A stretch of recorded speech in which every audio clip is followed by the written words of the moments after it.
अस्सलाम वालेकुम dear students, कैसे हैं आप लोग? ठीक ठाक हैं?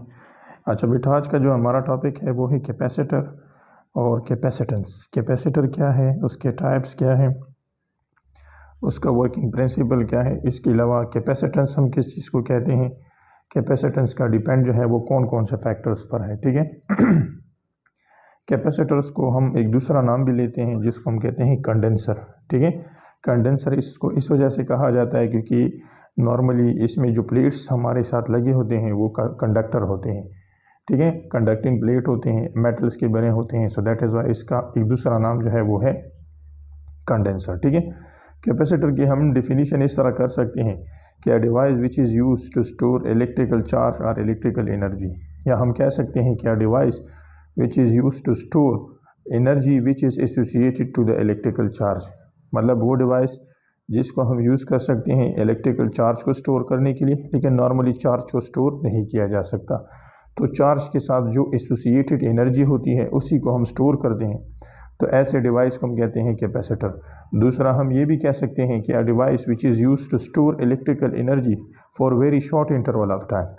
हम एक ऐसा डिवाइस जिसमें हम इलेक्ट्रिकल एनर्जी को स्टोर करते हैं लेकिन बहुत ही कम टाइम के लिए। ठीक है, मतलब आफ्टर सम टाइम के बाद जैसे आप उसको सर्किट से रिमूव कर लेते हैं, so the energy will be vanished. It's mean that इसमें जो प्लेट्स होते हैं उस पर जो चार्ज होता है वो क्या हो जाता है आपके साथ, वो न्यूट्रलाइज हो जाता है। ठीक है। कैपेसिटर्स के आपके साथ हमारे साथ जो है मुख्तलिफ़ किस्म के टाइप्स हैं। ठीक है, मुख्तलिफ़ इसके शेप्स होते हैं, मुख्तलिफ़ इसके टाइप्स होते हैं। इसमें पैरेलल प्लेट कैपेसिटर है जो कि नॉर्मली रेक्टेंगुलर शेप का होता है। इसके अलावा स्फेरिकल कैपेसिटर होता है या स्फेरिकल प्लेट्स कैपेसिटर हम उसको कहते हैं। इसके अलावा सर्कुलर प्लेट्स कैपेसिटर हम उसको कह सकते हैं। सिलेंड्रिकल प्लेट्स जो है या सिलेंड्रिकल शेप का हमारे साथ कैपेसिटर होता है। ठीक है। फिर इसकी प्रॉपर्टीज़ भी एक दूसरे से मुख्तलिफ हैं जो है, और उनकी कैपेसिटेंस में भी डिफरेंस होता है।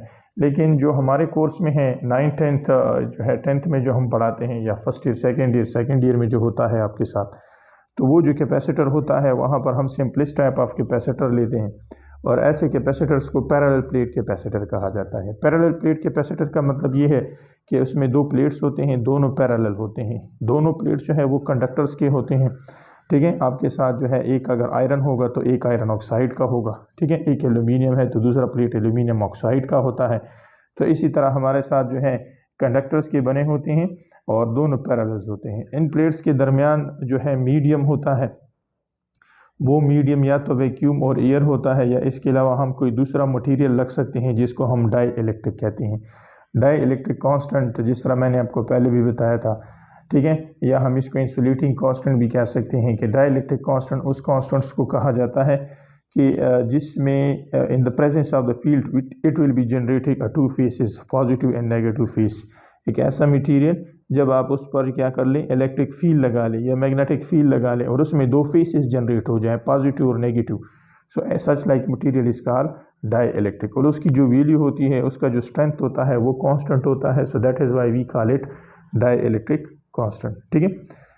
अब हमारे साथ कैपेसिटर्स जो है उसमें इलेक्ट्रिकल चार्ज या एनर्जी स्टोर कैसे होती है, क्योंकि हमें पता है कि electron having a negative charge and proton having a positive charge and neutron having no charge. ठीक है। दूसरा हमें ये भी पता है कि इलेक्ट्रॉन जो है it will be movable but proton are in a form of static. Proton को हम मूव नहीं कर सकते, हम जो है नॉर्मली इलेक्ट्रॉन को ही मूव करते हैं। एक तो उसका मास कम है, दूसरा जो है वो इजीली जो है आसानी से जो है उसको स्केप किया जा सकता है फ्रॉम एटम या एटम के ऑर्बिटल से या जो है ऑर्बिट से। ठीक है, मतलब कम एनर्जी पर भी हम इलेक्ट्रॉन को निकाल सकते हैं और वो आसानी से मूव कर सकता है क्योंकि उसका मास जो है वो प्रोटॉन की निस्बत कम होता है। ठीक है। इसमें तरीकाकार ये होता है कि जैसे ही हम ये पैरेलल प्लेट कैपेसिटर ले लेते हैं, यहाँ पर आप वैक्यूम रखें या कोई भी मटेरियल रखें, यहाँ पर हमारे साथ एक ये प्लेट है, प्लेट ए, दूसरा हमारे साथ प्लेट बी। अब हमने क्या किया, एक प्लेट ए को जो है इसको कनेक्ट किया किसके साथ, प्लेट ए को हमने कनेक्ट किया positive terminal of the battery. Positive terminal अगर उस पर पॉजिटिव लिखा है ठीक है, अदरवाइज अगर उसका साइंबल जो है ऐसे लंबा है, मतलब लंबे साइंबल वाला जो टर्मिनल होता है जिसकी लेंथ ज़्यादा होती है वो पॉजिटिव होता है, और छोटे साइंबल वाला जो होता है वो नेगेटिव। नॉर्मली इस पर पॉजिटिव नेगेटिव होता है, लेकिन अगर पॉजिटिव नेगेटिव नहीं है इट्स मीन दैट कि छोटा जो है वो नेगेटिव है, बड़ा जो है आपके साथ वो पॉजिटिव है। ये ग्राफिकली रिप्रेजेंटेशन की बात कर रहा हूँ या सिंबॉलिकली रिप्रेजेंटेशन की बात कर रहा हूँ। पॉजिटिव टर्मिनल को हम हायर पोटेंशियल कहते हैं, नेगेटिव टर्मिनल को हम लोअर पोटेंशियल। तो जब हम क्या कर लेते हैं यहाँ पर इस सोर्स को कनेक्ट कर लेते हैं इस प्लेट्स के साथ, तो ये सोर्स जो है ये काम करता है एज आ इलेक्ट्रिकल पंप की तरह काम करता है। ये क्या करेगा, ये सकिंग करेगा, इधर से इलेक्ट्रॉन को जो है क्या करेगा, सक करेगा एनर्जी देकर, और इसी इलेक्ट्रॉन को यहाँ पर डिपॉजिट करेगा। ठीक है, यहाँ से इलेक्ट्रॉन निकलेंगे तो यहाँ पर इलेक्ट्रॉन निकलने की वजह से हो जाएगा आपके साथ पॉजिटिव चार्ज।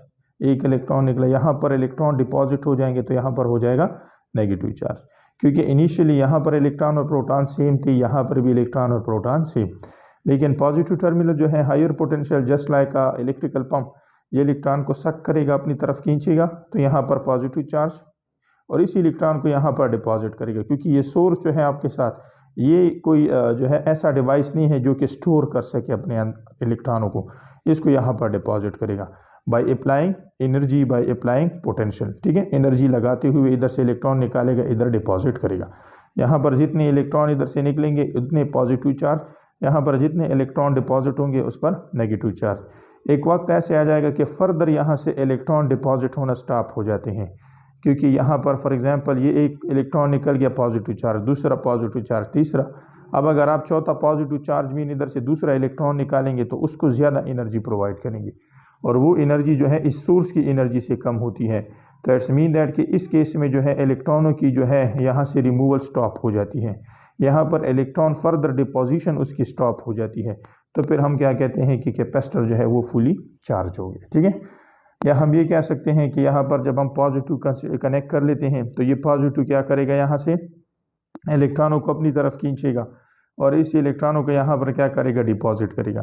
तो यहाँ पर पॉजिटिव एक वक्त ऐसे आ जाएगा कि फर्दर ये इस इलेक्ट्रॉनों को जब अपनी तरफ सरफेस के जितने भी इलेक्ट्रॉन हैं वो लेट सपोज चले गए, अब इनर सरफेस के इलेक्ट्रॉन निकालने के लिए इसको जो एनर्जी रिक्वायर्ड होगी, तो सोर्स की एनर्जी कम है, तो फर्दर यहाँ से इलेक्ट्रॉन जो है वो निकलना स्टॉप हो जाते हैं, और यहाँ पर electron further negative charge store करना वो जो है या उस पर डिपॉजिट करना वो स्टॉप हो जाता है। तो इस केस में हम कहते हैं कि हमारे साथ जो है कैपेसिटर जो है वो फुली चार्ज हो गया। ठीक है, तो इसी तरह एक प्लेट पर जो है वो पॉजिटिव चार्ज आ जाता है, दूसरे प्लेट पर हमारे साथ नेगेटिव चार्ज, एक पर पॉजिटिव पोटेंशियल हो जाता है, दूसरे पर नेगेटिव पोटेंशियल। अब अगर आपको कोई कहे कि एक कैपेसिटर फुली चार्ज है तो चेंज इन चार्ज जो है वहाँ पर क्या होगा, या चेंज इन पोटेंशियल वहाँ पर क्या होगा, तो चेंज इन चार्ज का मतलब ये है कि टोटल चार्ज, ठीक है, पॉजिटिव एंड टू नेगेटिव। तो चूंकि यहाँ पर अगर 10 कूलम चार्ज है तो यहाँ पर भी 10 कूलम होगा, यहाँ पर पॉजिटिव है, यहाँ पर नेगेटिव है, तो अगर हम इसका डिफरेंस निकालें तो आंसर क्या आएगा, वो ज़ीरो। तो एक कैपेसिटर पर ओवरऑल चार्ज जो है वो ज़ीरो होता है, लेकिन इसका ये मतलब नहीं कि कैपेसिटर के प्लेट्स पर चार्ज नहीं है। चार्ज जो है वो दोनों प्लेट्स पर होंगे, एक पर पॉजिटिव चार्ज होगा, एक पर नेगेटिव चार्ज। लेकिन अगर ओवरऑल कैपेसिटर की बात की जाए तो वहाँ पर चार्ज जो है वो ज़ीरो होता है। ठीक है, दूसरा अपने जहन में ये रख लें कि कैपेसिटर्स को हम नॉर्मली यूज़ कर सकते हैं जो है एसी सर्किट्स में भी और डीसी सर्किट में। लेकिन अपने जहन में ये रख लें कि एसी सर्किट में कैपेसिटर जो है वो एसी करंट को अलाउ करता है, लेकिन डीसी सर्किट में ये कैपेसिटर जो है डीसी करंट को अलाउ नहीं करता बल्कि उसको ब्लॉक कर देता है। और इसकी इसी प्रॉपर्टी को मुख्तलिफ डीसी सर्किट्स में हम यूज़ करते हैं। क्यों यूज़ करते हैं, देखिए हमें पता है कि इंडक्टिव कैपेसिटेंस जो है, कैपेसिटेंस का जो अपना एक रेजिस्टेंस होता है, जिस तरह के कंडक्टर का रेजिस्टेंस होता है इसी तरह इंडक्टर का रेजिस्टेंस, इसी तरह कैपेसिटर का। तो कैपेसिटर का जो अपना एक रेजिस्टेंस है उसका फार्मूला हमारे साथ है 1/2 पाई एफ इंटू सी। ठीक है, मतलब रेजिस्टेंस जो है वो इन्वर्सली प्रोपोर्शनल है फ्रीक्वेंसी की, और resistance of the capacitor inversely proportional to the capacitance of the capacitor. अब यहाँ पर देखिए हमें पता है कि डीसी सर्किट में फ्रीक्वेंसी जो है वो ज़ीरो होती है, एसी सर्किट में फ्रीक्वेंसी की कुछ ना कुछ वैल्यू होगी। फ्रीक्वेंसी हम किसे कहते हैं, the repetition of it self per unit time. एक सेकंड में अगर एक सर्किट जो है या एक मटेरियल अपने आप को रिपीट करे तो उसको हम कहते हैं फ्रीक्वेंसी। फॉर एग्जांपल हमारे साथ जो एसी करंट होता है वो इस फॉर्म में होता है, क्रस्ट एंड ट्रफ के फॉर्म में। ठीक है, पॉजिटिव साइकिल, नेगेटिव साइकिल। ठीक है, इसमें एक जो है आपके साथ का पॉजिटिव हाफ साइकिल और एक negative half cycle. It's mean that कि इसका जो डायरेक्शन है वो अल्टरनेट है। अल्टरनेट मीन कभी पॉजिटिव हो जाता है कभी नेगेटिव, इस वजह से इसको अल्टरनेटिंग करंट कहते हैं। और डीसी सर्किट में अगर आप देख लें तो आपके साथ करंट जो है वो ई की डायरेक्शन में होगा, और इसी वजह से इसको स्टीडी करंट कहा जाता है। Steady mean continuous flow. AC current जो है वो पहले ज़ीरो होगा मैक्सिमम, फिर ज़ीरो, फिर मैक्सिमम, फिर ज़ीरो। तो यहाँ पर देखिए करंट जो है वो 0 1, फिर 0, फिर 1, मतलब मिनिमम मैक्सिमम, मिनिमम मैक्सिमम। लेकिन डीसी जो है डायरेक्ट करंट जिसको हम कहते हैं, उसकी वैल्यू जो है वो कंटिन्यूस होगी, 1 ही होगी, मैक्सिमम होगी। So that is why we call it steady current, continuous flow. तो चूंकि यहाँ पर हमारे साथ जो है पोलरिटी में चेंज नहीं आ रहा, साइकिल कंप्लीट यहाँ पर हो रहा है एसी में, ठीक है, इसकी फ्रीक्वेंसी होगी। डीसी में चूंकि पोलरिटी में चेंज नहीं आ रहा, फ्रीक्वेंसी यहाँ पर नहीं होगी क्योंकि साइकिल कंप्लीट नहीं हो रहा। इट्स मीन दैट यहाँ की फ्रीक्वेंसी 0। और हमें पता है कि कैपेसिटर का जो रेजिस्टेंस है वो इनवर्सली प्रोपोर्शनल है फ्रीक्वेंसी के। फ्रीक्वेंसी ज़्यादा होगी और रेजिस्टेंस कम होगा, फ्रीक्वेंसी कम होगी, रेजिस्टेंस आपके साथ ज़्यादा होगा, ठीक है। अब हमें पता है कि हमारे साथ जो है ईसी सर्किट जो है या ईसी करंट की फ्रीक्वेंसी पाकिस्तान में जो है वो 50 हर्ट्ज़ है, तो वो ज़्यादा है। इट्स मीन दैट कि ईसी का जो रेजिस्टेंस होगा वो कम होगा। लेकिन अगर हम चले जाएं डीसी में तो डीसी की फ्रीक्वेंसी 0 है, और हमें पता है कि ये आपके साथ किसकी इक्वल है, resistance of the capacitor mean XC ये इक्वल टू 1/f, ठीक है। अब अगर आपके साथ जो है frequency 0, anything which is divided by 0 is equal to infinity. That's mean that कि यहाँ पर इसका जो आपके साथ रेजिस्टेंस होगा वो इनफाइनाइट।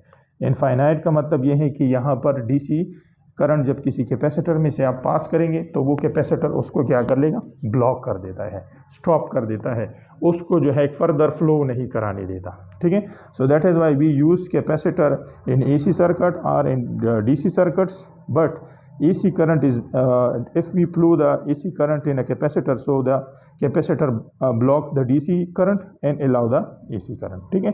वो AC current को allow करेगा एंड DC current को क्या करेगा, वो ब्लॉक करेगा, ठीक है। अगेन ये पॉइंट अपने जहन में रख लें, if we use capacitor in AC circuit or in DC circuits, so the current AC current will be continuously flow in a capacitor, but DC current is blocked when we flow a DC current through the capacitor, ठीक है।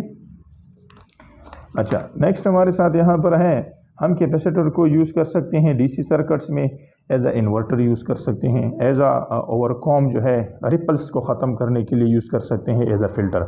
Inverter किसे कहते हैं, जब आप DC से AC convert करते हैं तो वहाँ पर हम इसको यूज़ करते हैं। Conversion of AC to DC, this is called rectification, and conversion of DC to AC, this is called inverter. This property is called inverter. जब हम डीसी से एसी बनाते हैं तो इस केस में हमारा जो वोल्टेज होता है उसमें वेरिएशन आता है, मतलब इंक्रीज एंड डिक्रीज, जो कि हमारे डिवाइसेस के लिए क्या है, नुकसानदेह।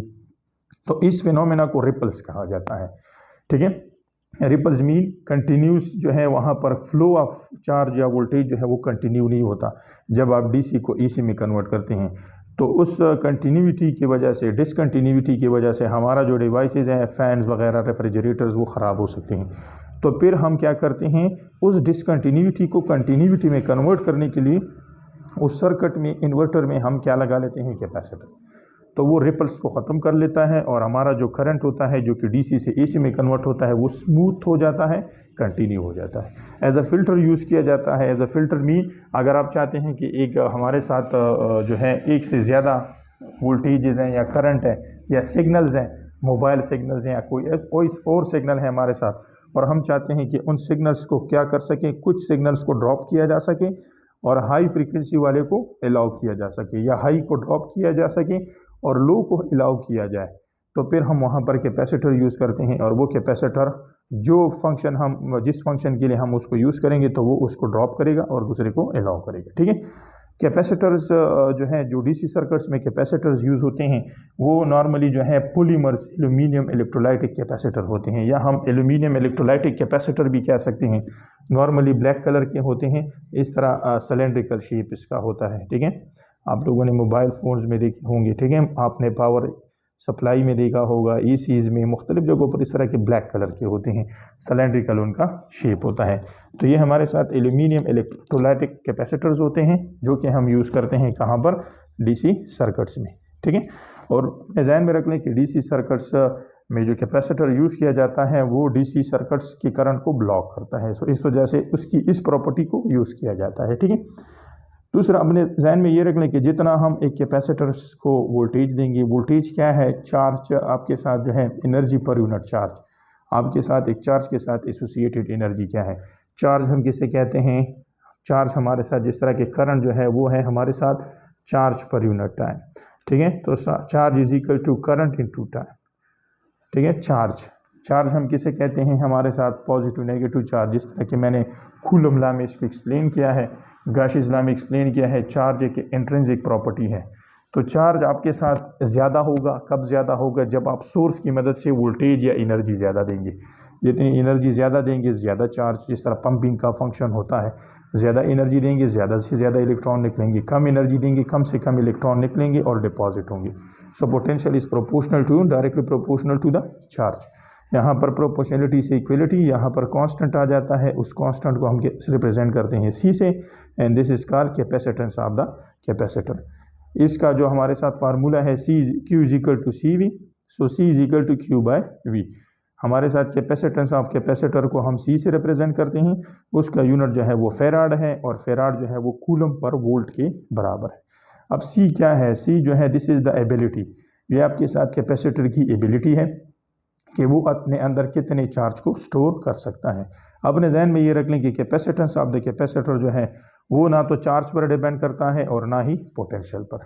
कैपेसिटेंस का एग्जांपल हम ऐसे ले सकते हैं कि फॉर एग्जांपल एक रूम है और उस रूम में हमारे साथ जो है 10 जो है कैंडिडेट्स या 10 स्टूडेंट्स की जो है वहाँ पर स्पेस मौजूद है। अब हम वहाँ पर 10 लड़के जो हैं उसको अलाउ कर रहे हैं, या 5 को कर रहे हैं, या 6 को कर रहे हैं, या 7 को कर रहे हैं, लेकिन उसके स्पेस में कोई इंक्रीज़ या डिक्रीज़ नहीं आएगा, क्योंकि स्पेस जो है वो 10 लड़कों का है।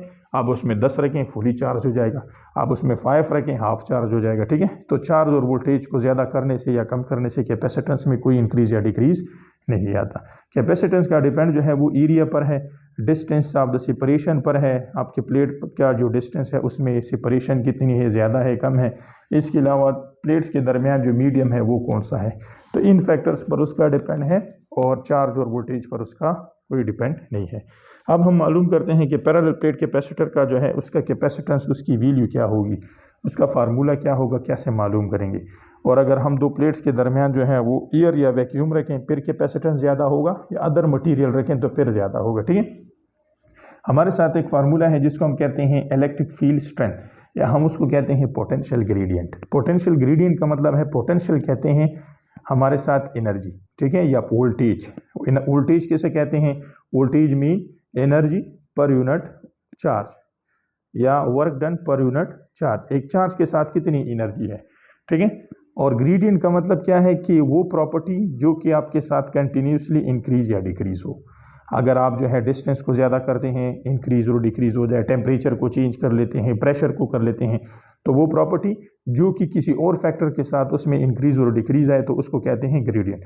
चूँकि यहाँ पर पोटेंशियल ग्रेडियंट है तो पोटेंशियल ग्रेडियंट का मतलब ये है कि पोटेंशियल में चेंज कब आएगा, जब आपके साथ फॉर एग्जांपल ये दो प्लेट्स हैं, दो प्लेट्स के दरमियान डिस्टेंस क्या है, वो आर है। अब अगर आप इस आर को इंक्रीज करेंगे तो यहाँ पर इसकी एनर्जी जो है वो डिक्रीज होगी, यहाँ पर उसके दरमियान डिस्टेंस को कम करेंगे तो आपके साथ यहाँ पर एसोसिएटेड एनर्जी क्या होगी, उनका फील्ड का जो स्ट्रेंथ होगा, अट्रैक्शन और रिपल्शन जो होगा वो क्या होगा, आपके साथ डिस्टेंस कम ज़्यादा, डिस्टेंस ज़्यादा करें तो वो कम होगा, तो इसी को कहते हैं पोटेंशियल ग्रेडियंट। ठीक है, इस पर एक दूसरा टॉपिक है वो हमने डिटेल से किया हुआ है। नेगेटिव मीन अगर हम अपोजिट जाते हैं, अगर हम फील्ड के अपोजिट डायरेक्शन में जाते हैं, मीन हम डिस्टेंस को बढ़ाते हैं तो हमारे साथ पोटेंशियल कम होगा, डिस्टेंस को कम करते हैं पोटेंशियल ज़्यादा होगा। Negative mean this is only show the polarity. ठीक है, हमारे साथ गाशिस लॉ अगर आपको याद हो, गाशिस लॉ में हमने पढ़ा था कि हमारे साथ electric field intensity in case of opposite charge plate, वो उसका फार्मूला हमारे साथ क्या था, E is equal to sigma into epsilon naught. अब हम क्या करते हैं, इन दोनों को कंपेयर कर लेते हैं, तो जब कंपेयर कर लेंगे हमारे साथ यहाँ पर एक इक्वेशन आ जाएगा V divided by R into sigma divided by epsilon naught. अब हमें पता है कि सिग्मा किसके बराबर है, charge per unit area, because this is called charge density. यहाँ पर टोटल चार्ज कितना डिपॉजिट है इन प्लेट्स पर। ठीक है, ये positive plate, let's suppose this is called negative plate. ठीक है, तो पॉजिटिव नेगेटिव प्लेट्स में हमारे साथ चार्ज कितना डिपॉजिट है। ठीक है, अब यहाँ पर सिग्मा की वैल्यू पुट करें तो आपके साथ ये इक्वेशन आ जाएगा। अब आपको पता है according to capacitor Q is equal to C V, Q की जगह सी वी वैल्यू पुट करें, वी कैंसिल हो जाएगा आर। अब यहाँ पर चूंकि डिस्टेंस को बुक्स में जो है डी से रिप्रेजेंट किया गया है, आप भी डी से कर लें, आर या डी की बात है, ठीक है। तो आपके साथ सी आ जाएगा into A into epsilon not, यहाँ पर मल्टीप्लाई करें, यहाँ पर भी करें। ये equation in term of D लिखना चाहते हैं जी। अब यहाँ पर चूंकि एप्सिलॉन नॉट है तो इट्स मीन दैट कि ये वो कैपेसिटेंस है जब हमारे साथ दो प्लेट्स के दरमियान जो है वो मीडियम कौन सा है, या तो एयर है या वैक्यूम, ठीक है। If A mean area of the plates, epsilon naught mean medium between the plates, and distance mean distance of separation between the two plates. अब अगर आपके साथ जो है फॉर एग्जांपल अदर मीडियम है यहाँ पर दो प्लेट्स के दरमियान, तो फिर आप उसको कैसे लिखेंगे, एप्सिलॉन नॉट की जगह एप्सिलॉन करें। अब यहाँ पर कभी कभार शॉर्ट नोट में आ जाता है या आपके साथ जो है MCQs में आ जाता है कि अगर आपके साथ कैपेसिटेंस जो है कब ज़्यादा होगा, ठीक है, जब आपके साथ कैपेसिटेंस में इंक्रीज आएगा, कौन सा कैपेसिटेंस ज़्यादा होगा, अगर एक दो प्लेट्स हैं उनके दरमियान एयर है या वैक्यूम है, और दो प्लेट्स हैं उनके दरमियान डाई इलेक्ट्रिक है, तो आप बताएं कि कैपेसिटेंस कौन से केस में इंक्रीज होगा, ठीक है। तो आप उसको मालूम कर सकते हैं। रिलेटिव परमिटिविटी मीन जब दो मीडियम्स की हम क्या करें कि जो है उसके कंपैरिजन करें, इन case of other medium, in case of air. फिर रिलेटिव परमिटिविटी इस पर डिटेल में मैंने कूलम लॉ डिस्कस किया है, मेरा इसी एक टॉपिक मौजूद है, आप उसको देख लें। रिलेटिव परमिटिविटी जो है उसका कोई यूनिट नहीं होता, क्योंकि ये दो मीडियम्स के दरमियान क्या है, रेशो है।